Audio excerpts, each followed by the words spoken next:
प्रभो नमः शिवाय महारुद्राय धवलेश्वराय वालालिंग महाप्रभो दीपं यदि परम ब्रह्मा दीपं यदि जनार्दनः दीपाहरत मे पाप पूजा दीप नमस्तुते धवलेश्वराय वालालिंग महाप्रभो संसार सुखी रखंतु।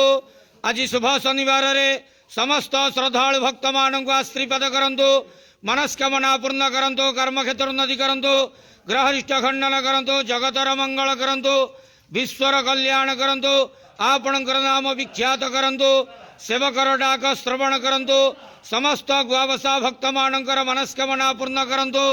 जो जो भक्त माने आपणक पाखरे मानसिक रखिछंती तांका मानसिक पूर्ण करंतु। बाबा धवलेश्वराय वालालिंगाय नमो नमः। संसार सुखी रखंतु आनंद के वार हरि बोलो। आज शुभ शनिवार रे समस्त श्रद्धालु भक्त मानक आश्रीपद करंतु आनंद के वार हरि बोलो। बाबा धवलेश्वराय वालालिंगाय नमो नमः।